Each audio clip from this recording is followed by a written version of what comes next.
Bonjour les matheux, bienvenue dans Maths Sympa donc pour une nouvelle vidéo sur le sujet Amérique du Nord 2019. Donc l'exercice qui nous intéresse traite des suites numériques et donc c'est l'exercice 3 et c'est précisément la partie B. Il y a une partie A qui était une étude de fonction que je ne vais pas traiter ici. Mon objectif c'est vraiment nous faire bosser les suites numériques parce que le chapitre sur les fonctions c'est ce qui va arriver juste après. Voilà, donc le but c'est pas vraiment de résoudre l'anal, pas de résoudre le sujet tel quel, mais de faire un exercice type bac sur les suites numériques. Je vous dis ça parce que du coup je vais pas répondre exactement de la même façon que si vous traitiez vraiment le sujet tel quel. Tout ça parce que du coup il y a des raccourcis qu'on va prendre, enfin ça nous fera un petit peu plus de travail, mais ça va bien vous aider à comprendre justement comment on traite les suites en fait. Alors, donc je prends mon curseur, hop, on pose U0 qui est égal à 1 et UN plus 1 qui est égal à UN moins logarithme de 1 plus UN. J'ai pas encore fait de vidéo sur le logarithme, donc si ça vous gêne, vous pouvez passer à une autre vidéo. Là vous serez pas gêné par la fonction qui définit la suite. Donc il s'agit d'une relation de récurrence. La première question consiste à calculer U2, donc rien de plus simple. Vous prenez l'expression de UN qui est une relation de récurrence encore une fois. Je vous mets le lien en haut à droite de la vidéo si jamais vous n'avez pas encore intégré la notion de la relation de récurrence, mais normalement c'est déjà fait. Donc U0 est égal à 1, ça c'est une donnée de l'énoncé, puis on va calculer U1, donc U1 on applique la formule, ici, si on veut calculer U1 c'est que n vaut 0, donc c'est égal à U0 moins logarithme de 1 plus U0, ce qui donne 1 moins ln de 2 parce que U0 vaut 1. Ok, donc je vous conseille de ne pas directement calculer ça sur votre calculatrice parce que vous allez faire un premier arrondi que vous allez réintroduire dans le calcul de U2 puisque U2 c'est U1 moins ln de 1 plus U1, vous avez compris. Si vous aviez déjà calculé donc la valeur approximative de U1 ici, vous l'auriez introduite ici pour faire un deuxième calcul. Donc vous auriez fait deux approximations, ce qui va donner un résultat très approximatif. Alors que là, moi j'ai choisi de garder l'expression exacte de U1. Donc c'est 1 moins ln de 2 moins logarithme de 1 plus, donc U1, 1 plus U1, c'est ça, 1 moins ln de 2. U1, U1. Et ici c'est la relation de récurrence. Et donc j'ai calculé tout ça à la calculatrice et j'ai trouvé cette valeur, donc à 10-3 près. Donc j'ai gardé 3 chiffres après la virgule comme demandé dans l'énoncé. Alors je vous mets le lien en description vers le sujet et la correction. Vous allez voir que dans la correction, l'auteur donne une autre valeur pour U2. Donc je ne suis pas d'accord avec la personne qui a corrigé, puisque j'ai vérifié moi-même le calcul 2 fois, mais sur la même calculatrice. Donc si vous avez des doutes, je vous invite à faire le calcul vous-même et puis à prendre la réponse qui vous va le mieux. Sinon, il n'y a pas de difficulté mathématique autre que celle-ci, donc le fait de calculer itérativement, donc de manière itérative, 1, 2, 0, 1, 2, les termes de la suite grâce à la relation de récurrence. Et on passe à la question suivante, donc démontrer par récurrence. Encore une fois, on vous dit que c'est par récurrence qu'il faut démontrer que UN est supérieur ou égal à 0 pour tout n, donc appartenant à l'ensemble des entiers naturels. Bon, on commence par initialiser. Alors vous avez en haut à droite, encore une fois, le fameux petit i là, qui vous indique la vidéo sur la démonstration par récurrence si vous n'avez pas encore regardé ou si vous avez encore des questions, des incompréhensions par rapport à la démarche. Sinon, donc c'est la démarche classique d'une démonstration par récurrence. Une première phase d'initialisation, une phase où on démontre l'hérédité. Autrement, si la propriété est vraie pour un n fixé quelconque, alors elle est également vraie pour n plus 1, et une phase où on va conclure pour dire les deux étapes initialisation hérédité sont bonnes, donc la propriété est bonne pour tout n, donc supérieur au premier rang choisi ici. Ensuite, dans le détail, donc on initialise à 0, U0 vaut 1 et 1 est bien supérieur ou égal à 0. Donc c'est OK pour l'initialisation. Deuxième étape, l'hérédité. C'est l'étape majeure dans un raisonnement de récurrence. On prend un n, donc soit Quand on prend un n qui est arbitrairement fixé, on dit soit. On écrit soit. Soit n supérieur ou égal à n0. Donc soit un n quelconque qui est supérieur ou égal donc à cette valeur initiale, ici c'est 0, tel que un est supérieur ou égal à 0. Donc on suppose que la propriété est vraie pour l'indice n. Et on voudrait donc démontrer que un plus 1, le but, c'est de démontrer que un plus 1 est également supérieur ou égal à 0. Donc c'est ici que j'ai fait un petit raccourci, enfin, c'est-à-dire que la partie A traitait d'une fonction que j'ai introduite ici. D'accord, dans la partie A, on vous donnez la fonction. Alors, moi, je l'ai entre guillemets pondu, mais enfin, je ne l'ai pas pondu. La fonction, elle sort de la relation de récurrence. Vous voyez? Vous mettez f de x pour un plus 1 et le x, c'est le un. D'accord? C'est ça. C'est de là que ça sort. Mais donc, dans la partie A, on vous introduisez une fonction f de x qui est égale à x moins ln de 1 plus x. Cette fonction, elle est définie sur R+. R+, ça veut dire 0 plus l'infini. Donc, il y a un intervalle qui est fermé à gauche, qui est ouvert à droite. Et donc, on vous demandait deux choses. La première, c'était de regarder le sens de variation de f. Et la deuxième, c'était de prouver une inégalité. Bon, ben, j'ai fait exactement la même chose ici parce que c'est une étape nécessaire à notre démonstration. Et c'est pour ça que vous l'aviez dans le sujet. C'est pour ça que ça y était dans le sujet 2019. Enfin, elle aurait pu ne pas apparaître et puis... on aurait pu vous demander de l'inventer. Alors, on n'invente rien. Cette fonction, c'est tout simplement, encore une fois, elle est déduite de la relation de récurrence. Quand vous avez un plus 1 est égal quelque chose qui dépend de un, ce quelque chose, c'est cette fameuse fonction que vous aurez éventuellement à traiter pour voir comment vous pouvez vous en servir, notamment pour étudier le signe de la fonction, par exemple. Voilà. Donc un plus 1 est égal à un moins ln de 1 plus un. Ça veut dire que f de x est égal à x. Je me répète, un plus 1 c'est f de x, un c'est x. Donc f de x est égal à x moins ln de 1 plus x. Retenez bien cette information parce c'est ni la première ni la dernière fois qu'on a besoin d'introduire une fonction dans une étude de suite. D'accord ? Donc j'introduis cette fameuse fonction et puis bon, je la dérive parce que il faut démontrer qu'elle est, il faut étudier son sens de variation. Alors je vous invite à écrire que f est dérivable avant de la dériver. Hein, pour être rigoureux, toute fonction n'est pas dérivable. Hein. Donc à partir de là, vous savez que vous devez d'abord normalement prouver qu'elle est dérivable avant de la dériver, mais au niveau bac, on vous demande au moins d'écrire qu'elle est dérivable sur son domaine de définition qui est R+. Donc R+, c'est R, donc c'est 0 plus l'infini.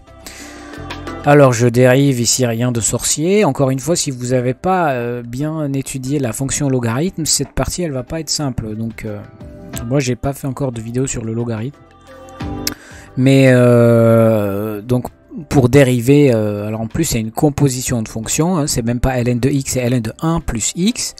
Ici je vous renvoie au calcul sur les dérivés. La dérivée de ln de u, où u c'est une fonction, donc on compose la fonction logarithmique avec une fonction u, ou alors g, si u ça vous gêne par rapport au suite, on va l'appeler g, donc ln de g, le taux dérivé par rapport à x, ça donne g' sur g. D'accord? G c'est égal à 1 sur x, 1 plus x. Ici, 1 plus x c'est g, donc ln de g de x c'est 1 plus x, et ln de g de x c'est ln de 1 plus x. Donc, ln de 1 plus x dérivé par rapport à x, ça donne g', c'est-à-dire 1. La dérivée de g de x, la dérivée de 1 plus x c'est 1. On la met au numérateur, et puis, donc je disais, c'est g' sur g, et g c'est, donc g de x c'est 1 plus x, donc 1 sur 1 plus x, ok. La dérivée de ln de 1 plus x c'est 1 sur 1 plus x. Si vous avez des difficultés par rapport aux dérivés, mettez-le moi en commentaire et je vous ferai un petit rappel sur les fonctions usuelles et sur le calcul de leurs dérivés, notamment aux composés de fonctions. Mais donc si on suppose que vous avez compris aussi donc cette partie, donc la partie logarithme et la partie dérivée, on sait dériver l'expression de f de x. Donc Dérivée de la somme, c'est la somme des dérivés, d'accord? Donc donc x dérivé par rapport à x, ça donne 1. Et puis ln de 1 plus x dérivé par rapport à x, c'est 1 sur 1 plus x. Donc je vous répète à chaque fois qu'on dérive par rapport à x, ça n'a aucune importance ici parce qu'on travaille avec des fonctions univariables. La seule variable ici c'est x. Mais après le bac, donc bientôt, bientôt vous allez, enfin ça dépend de ce que vous allez faire, mais pour ceux d'entre vous qui vont continuer dans les filières scientifiques, vous allez travailler avec des fonctions qui sont multivariables.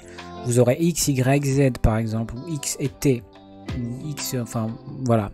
Et donc quand on parle de dérivée, on parle de dérivée partielle, enfin bon bref, donc il faut préciser par rapport à quoi on dérive. Mais ici vous avez que x, donc je vais, comment dire, faire l'économie de mes mots et ne plus vous répéter qu'on dérive par rapport à x. Je vous dirai tout simplement qu'on dérive, donc on dérive g, ln de g, ce qui donne g' sur g, 1 sur 1 plus x. Bon, x, alors il ne faut pas oublier que la fonction elle est définie sur r plus, 0 plus l'infini. Donc cette partie-là, elle est inférieure à 1. 1 sur quelque chose qui est supérieur à 1, c'est inférieur à 1. Voilà, donc 1 moins quelque chose qui est inférieur à 1, c'est toujours positif. D'accord, cette partie-là ne va jamais être supérieure à 1. Donc 1 moins quelque chose qui est toujours plus petit que 1, c'est toujours positif. Ça marche? Donc on vient de démontrer que f' de x est supérieur ou égal à 0. Ce qui revient à dire que f est croissante sur 0 plus l'infini, donc sur r+. Jusque là rien de magique, n'est-ce pas? Ça marche. Bon, et bien ça c'est juste une partie de la réponse, parce que nous ce qu'on cherche à démontrer c'est encore une fois que un plus 1 est supérieur à 0. Un plus 1 c'est f de x. On voudrait démontrer que f de x est supérieur ou égal à 0. J'espère que vous suivez. On a introduit la fonction qui traduit la relation de récurrence entre un plus 1 et un. D'accord? On a supposé que un était supérieur ou égal à 0 au rang n. Ok? Et on veut démontrer que un plus 1 est aussi supérieur ou égal à 0. Ça marche? J'ai dit que un plus 1, ça serait un petit peu l'équivalent de f de x. D'accord? Si on suppose que un c'est x, alors un plus 1 c'est f de x. Eh bien, en fait, le x est défini sur r+, et puis justement, nous on cherche à démontrer que un est dans r+. Mais donc, un est effectivement dans r+, dans ce qu'on suppose ici. Donc on peut très bien appliquer cette fonction à un. Ça marche? Bon.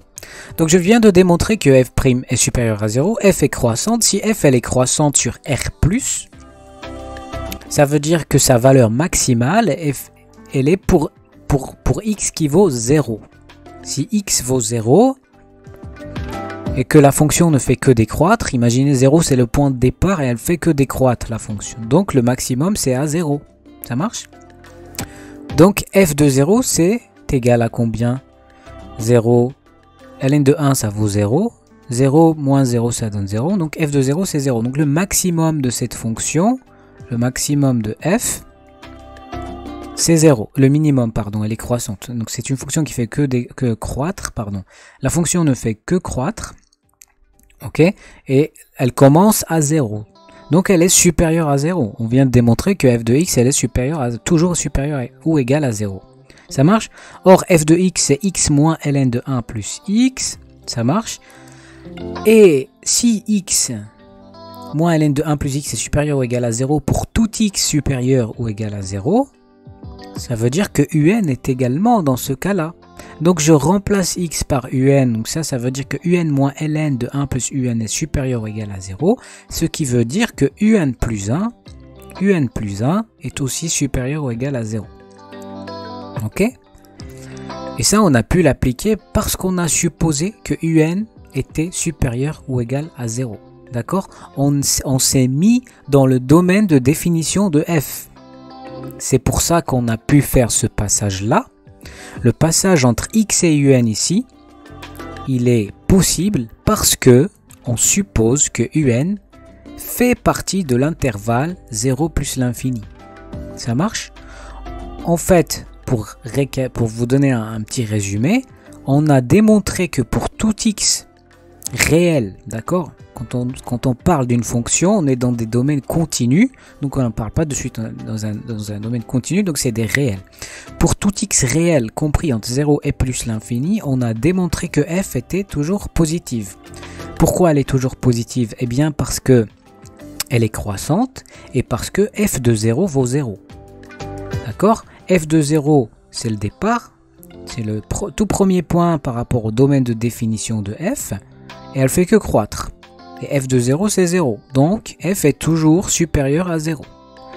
Ok? F, c'est x moins ln de 1 plus x. On vient de démontrer que c'était supérieur à 0 pour tout x supérieur ou égal à 0. Autrement dit, ce x, vous pouvez l'appeler un, du moment qu'il fait partie de l'intervalle 0 plus l'infini. Donc, du moment que c'est supérieur ou égal à 0, eh bien, on peut garder cette inégalité. Cette inégalité qui veut tout simplement dire que un plus 1 est supérieur ou égal à 0. D'accord? Conclusion. Au rang n0, u0 est supérieur ou égal à 0 parce qu'elle vaut 1. Ensuite, pour la condition d'hérédité, si un est supérieur ou égal à 0 pour n supérieur ou égal à 0, d'accord, vous écrivez comme ça, si un supérieur ou égal à 0 pour n supérieur ou égal à 0, alors un plus 1 est aussi supérieur ou égal à 0. C'est notre fameuse démonstration. Ça marche? Donc la condition d'hérédité est vérifiée. Conclusion, pour tout n appartenant à l'ensemble des entiers naturels, donc entre 0 et plus l'infini, mais bien sûr pas réel, hein, c'est un entier, eh bien un est toujours supérieur ou égal à 0. C'était un petit peu astucieux cette fameuse partie-là. Mais bon, moi je pense que c'est compréhensible. N'hésitez pas à me mettre des questions, poser des questions ou bien mettez-moi le temps exact. Je sais pas combien de minutes on est, voilà, 18 minutes.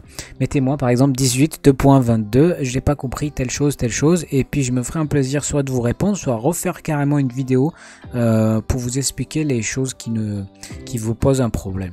Mais j'espère que c'est clair pour la majorité d'entre vous. Sinon, surtout, n'hésitez pas. Il n'y a pas de questions honteuses, il n'y a pas de soucis, il n'y a pas de problème à pas comprendre quoi que ce soit. Bon, donc on a répondu à la question de A, et puis on va passer à la question de B. Démontrer que la suite est décroissante et en déduire que un est inférieur ou égal à 1. Bon, démontrer que la suite est décroissante. Normalement, on fait un plus 1 moins un, d'accord? Mais en fait, vu qu'on vient de passer du temps surtout à démontrer quelque chose, hein, ce qu'on vient de démontrer, c'est que un est supérieur ou égal à 0. Ça marche? Eh bien, je me suis dit, il vaut mieux s'en servir. Et en fait, dites-vous la même chose. Si vous passez du temps sur une question, surtout, utilisez-la à la question d'après. Alors, pas bêtement, des fois, j'en sais rien. Peut-être que une fois sur 1 million, ça va servir à rien, mais j'y crois pas du tout. Donc, pensez toujours à garder le résultat de chaque question pour la question d'après. Sauf quand vous changez d'exercice, bien sûr. Bon, alors, on a démontré que un était supérieur ou égal à 0, donc, et nous, on veut démontrer en fait que un plus 1, alors elle est décroissante, donc un plus 1 est inférieur ou égal à un. On veut arriver à ce résultat-là. Donc, on va partir de un qui est supérieur ou égal à 0, et on va essayer d'arriver à un plus 1 et voir si on peut comparer les deux suites. Ok? Alors, un est supérieur ou égal à 0, ceci implique que 1 plus un est supérieur ou égal à 1, ce qui implique que logarithme, alors ici, vous pouvez écrire sur votre copie que c'est vrai parce que la fonction logarithme est croissante. La fonction logarithme elle est croissante, donc si x1 est supérieur à x2, alors ln de x1 est supérieur à ln de x2. Hein, ça c'est un petit rappel sur les fonctions. C'est la définition d'une fonction croissante. La définition d'une fonction croissante, c'est que si vous avez deux abscisses l'un inférieur à l'autre, alors les images par la fonction sont également dans le même ordre. Ça marche? Donc on peut composer avec ln à gauche et à droite tout en gardant le même signe. Donc logarithme de cette chose-là est supérieur ou égal au logarithme de cette chose-là. Ln de 1, ça vaut 0. Ça marche? Ceci implique, bon bah si ça c'est positif, l'opposé est négatif, donc moins ln de 1 plus un c'est inférieur ou égal à 0, et puis ça veut dire qu'on ajoute un des deux côtés, ça marche? On ajoute un des deux côtés, donc ça donne, ici c'est un. Ça marche? Voilà. Donc on ajoute un à gauche et à droite, donc un moins ln de ce machin là est inférieur ou égal à 0 plus un, ce qui donne un. Or ça, un moins ln de 1 plus un, c'est un plus 1.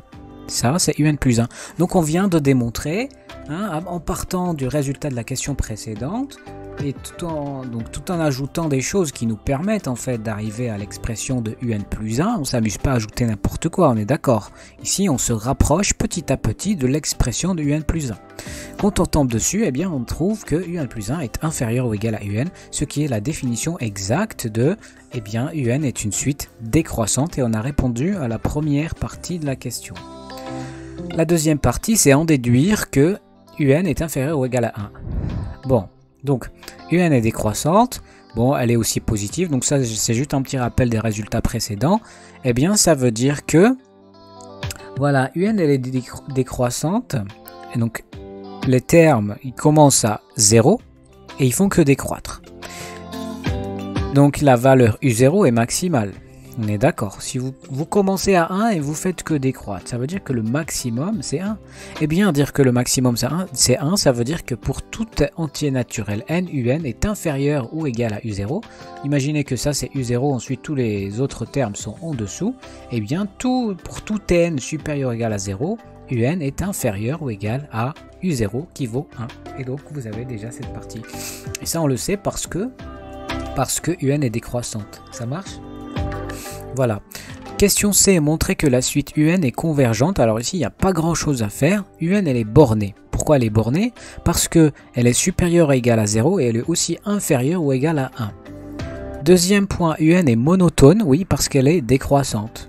Ça marche? Et vous avez un théorème, donc je vous renvoie à la vidéo, le lien là en haut à droite, sur les propriétés de convergence ou de divergence des suites monotones qui sont bornées ou pas. D'accord, suite majorée, minorée, bornée, et puis convergence et monotonie. Donc ici vous avez une fonction qui est décroissante, bam, mais est-ce qu'elle va décroître jusqu'à l'infini? Non. Pourquoi? Parce qu'elle va rester positive. Ça marche? Un, elle est décroissante, elle va pas aller jusqu'à l'infini. À un moment donné, si vous tracez la droite U qui vaut y égale 0, vous n'allez jamais aller au-delà. Un est toujours positive. Donc vous avez une suite qui est décroissante et qui est minorée. Donc ça veut dire qu'elle est convergente. Enfin, de manière plus générale, si un est bornée et si elle est monotone, donc bornée ça veut dire qu'elle est minorée et majorée. Minorée par 0, majorée par 1. Qu'en plus elle est monotone parce qu'elle est décroissante, eh bien ça veut dire obligatoirement qu'elle est convergente. Et vous avez la réponse à la question B. Question 3, donc ça, on note L la limite de la suite UN et on admet que L est égal à f de L où f est la fonction définie dans la partie A. Donc dans la partie A, on n'a pas regardé la partie A, mais f c'est la fonction qui définit la relation de récurrence. Donc f de x est égal à x moins ln de 1 plus x. Donc on a traité aussi cette fonction et puis dans cet exercice on vous dit d'admettre que L est égal à f de L. Donc si je vous renvoie à la vidéo sur l'unicité de la limite, mais enfin cette vidéo elle va pas tellement vous expliquer pourquoi on a cette égalité, mais alors j'ai passé du temps dans d'autres vidéos à vous expliquer que si un elle va tendre vers plus l'infini, un plus 1 va avoir exactement le même comportement. Autrement dit, que vous appliquez votre calcul de limite à un ou à un plus 1 ou à un plus n'importe quelle valeur fixe, n plus n'importe quelle valeur fixe, ça tend vers l'infini. Et nous, quand on veut étudier le comportement de u à l'infini, on s'en fiche du terme. Donc, on appelle L la limite de un, mais aussi la limite de un plus 1. Donc, ça veut dire que ça, on peut l'écrire L, et ça, on peut l'écrire L. Donc, L est égal à L moins ln de 1 plus L. Vous remplacez tous les termes de la suite dans la relation de récurrence, à savoir un plus 1 un par L. C'est ça que ça veut dire, L est égal à f de L. Ça marche? Encore une fois, tout à l'heure, je vous disais que f de x c'était un plus 1. Ça marche? Mais si vous avez une limite, on vient de démontrer que f a une limite, que u a une limite. Si elle a une limite, eh bien ça veut dire que un plus 1 est quasiment égal à un à un certain moment, c'est-à-dire quand n est très grand. Ça marche? Bon. Donc la limite de un vérifie l'équation L est égale à f de L, et car pour tout n, pour tout n supérieur, pour tout n appartenant à l'ensemble des entiers naturels, un plus 1 est égal à f de un. Ça marche? Un plus 1 est égal à f de un, donc L est égal à L moins logarithme de 1 plus L. Donc, eh bien, il suffit de résoudre cette équation. Hein. Vous avez le L qui se simplifie des deux côtés. Ça veut dire que moins ln de 1 plus 1, ça vaut 0. Ce qui veut dire que ln de 1 plus L, ça vaut 0. Et vous savez très bien que ln de 1, ça vaut 0. ln de 1, ça vaut 0. Je vous invite vraiment à réviser le cours sur le logarithme si vous ne l'avez pas encore fait. Bon, donc tout ça, ça veut dire que L, ça vaut 0. Ça marche? Donc la limite qu'on trouve pour la fonction f, c'est 0. Vu que la fonction f définit la relation de récurrence, donc la relation entre un plus 1 et un, eh bien ça veut dire que c'est notre limite. Et enfin, alors ici, oui, pour des questions pratiques, j'ai mis la question en bas. Mais il faut commencer par la question avant la réponse, n'est-ce pas? Donc écrire un algorithme qui, pour un entier naturel P donné, permet de déterminer le plus petit rang grand N, à partir duquel tous les termes de la suite UN sont inférieurs à 10 moins P. Alors cette question, elle fait peur quand on la lit comme ça. Et moi, ce que je vous conseille, et ce que je fais moi-même dans mes corrections, c'est qu'on va reformuler la question de manière plus compréhensible. Autrement dit, on va reformuler cette question de manière à ce qu'elle nous dise qu'est-ce qu'on doit faire, qu'est-ce qu'on cherche. C'est ça qu'on doit se poser comme question. Qu'est-ce qu'on cherche? Alors, écrire un algorithme. Ok. Donc, ils veulent qu'on écrive un algorithme. Écrire un algorithme, ça veut dire qu'on ne va pas trouver une solution analytique. Analytique, ça veut dire exact. Hein, c'est pas en résolvant des équations qu'on va trouver la valeur. C'est plus écrire un algorithme. Ok. Donc, c'est un code. Ensuite, pour tout entier naturel, P, donnée. Ça veut dire que P, c'est une donnée. Hein, on va pas trouver P, on va pas chercher P, il est donné, il est fixé. Donc, on écrit un algorithme où on a un certain P qui est donné, qui permet de déterminer le plus petit rang n, donc déterminer le plus petit rang n. Donc il s'agit de ce qu'on va chercher. Nous, on va chercher ça. Déterminer, ça veut dire que c'est ce qu'on cherche à déterminer. Le plus petit rang n, donc grand N, c'est un entier naturel à partir duquel tous les termes de la suite sont inférieurs à 10 moins P. Eh bien, cette question, elle fait appel à la définition de la convergence d'une suite. C'est assez subtil, je dirais. D'ailleurs, je vous renvoie à la vidéo sur la définition de la convergence d'une suite. C'est très théorique. Mais si vous avez compris ça, vous avez compris une grande partie de ce que c'est que la convergence d'une suite. Donc, en fait, la limite de UN, on vient de dire que c'est 0. Ça marche? La définition vous dit que si une suite converge vers un réel L, alors la différence entre UN et L, quand N devient très grand, devient très petite. Ça marche? C'est ça la définition. Hein, vous pouvez regarder ces vidéos, re-regarder. Je vous fais un petit rappel ici. Je me répète, si UN tend vers L, quand N tend vers l'infini, évidemment, quand on parle de limite, c'est toujours quand N tend vers l'infini, plus l'infini, UN moins L devient très petit. Puisque la valeur de UN devient très proche de L, par exemple 0,99999 et L vaut 1, eh bien la différence entre 1 et 0,9999 c'est pas grand chose. Et dans la définition de la limite, vous avez à partir d'un certain rang, pour toute valeur de P, en fait pour toute epsilon, nous on l'avait appelé epsilon, c'est-à-dire pour toute valeur très petite, on peut trouver un rang à partir duquel la différence entre les termes de UN et la limite est très petite, c'est-à-dire inférieure à ce nombre qui est déjà très petit. Ça marche? Bon, je m'arrête là pour le rappel. Si c'est toujours pas clair, je peux vous faire une vidéo avec beaucoup plus de, comment dire, de graphiques. Si vous voulez que ce soit plus, comment dire, visualisable, je peux le faire. Donc mettez-moi en commentaire. Si cette partie n'est pas encore claire, je peux refaire une vidéo dessus avec des graphiques qui sont plus ludiques, on va dire, plus sympas pour la compréhension. Bon, mais donc, on cherche grand N. Ce que j'ai écrit, on cherche grand N appartenant à l'ensemble des entiers naturels, tel que pour tout P appartenant à l'ensemble des entiers naturels, pour toute valeur de P, eh bien, si n est supérieur ou égal à ce fameux grand N, ça veut dire que un est inférieur ou égal à 10 puissance moins P. Ici, c'est un moins la limite, et la limite, c'est 0. Hein, c'est pour ça que j'écris un inférieur ou égal à 10 moins P. Ça veut dire qu'en fait, la valeur absolue entre un et L est inférieure ou égale à 10 puissance moins P avec L qui vaut 0. C'est la limite. Ça marche? Voilà, pour le rappel. Donc c'est de là que ça vient. Le un inférieur ou égal à 10 puissance moins P. Et donc ici, plus n est grand, plus vous avez des chances d'être vraiment proche de la limite, donc vraiment très proche de 0. Si vous êtes très proche de 0, c'est que vous êtes inférieur à des valeurs très petites. Autrement dit, si P est égal à 10, il est égal à 15, vous avez des 0,00015 fois 1, et bien ça veut dire que vous êtes vraiment proche de 0. C'est ça que ça veut dire. Et en fait, si vous calculez U0, U1, U2, par exemple, on a calculé U2 à la question 1, eh bien U2 c'est égal à 0,03 quelque chose. On est quand même loin du 10 puissance moins 10 par exemple.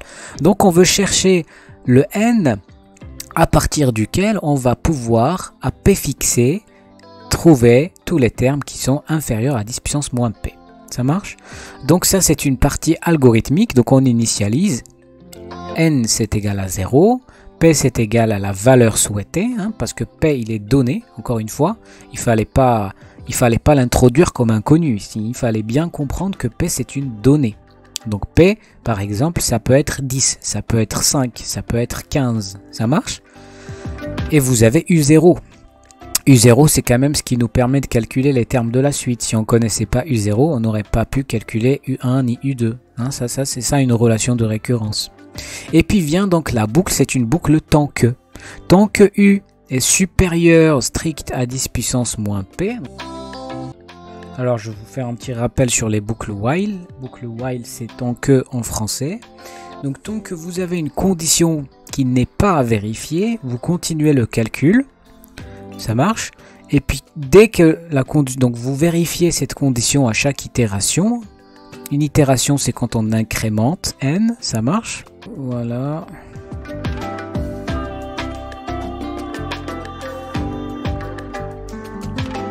Voilà. Donc tant que la condition n'est pas vérifiée, qu'est-ce qu'on fait?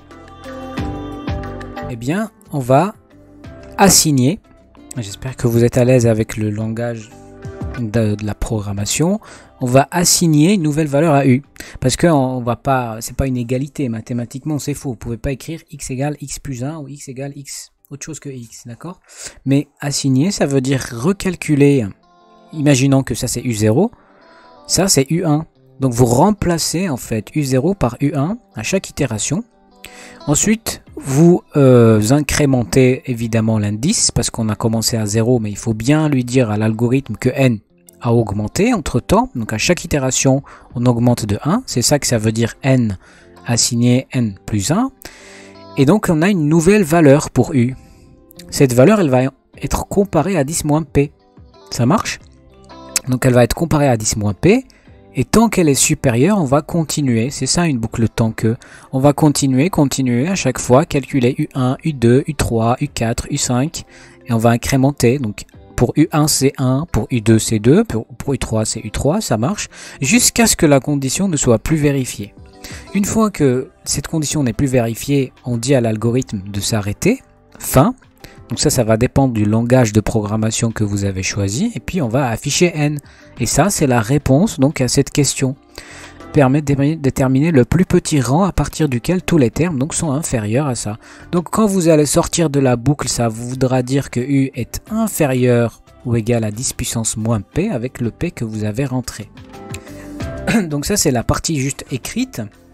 Et puis, question d'après, déterminer le plus petit entier naturel à partir duquel, donc c'est la même question sauf que là, on vous dit que P ça vaut 15. Donc c'est juste une application. Alors je ne sais pas si vous avez choisi, enfin si vous préférez faire ça sur votre calculatrice par exemple. En tout cas il faut un support. Donc moi le support que j'ai choisi c'est plutôt... Alors c'est un outil qui est gratuit qui s'appelle Scilab. Je vous montre ça tout de suite. Donc alors je vais juste revenir rapidement à notre algorithme. Donc il s'agissait d'écrire cet algorithme. Cet algorithme-là, il est fait pour être porté. Ça marche? Il est fait pour être porté donc, sur un compilateur qui va vous faire le calcul. Donc je reviens.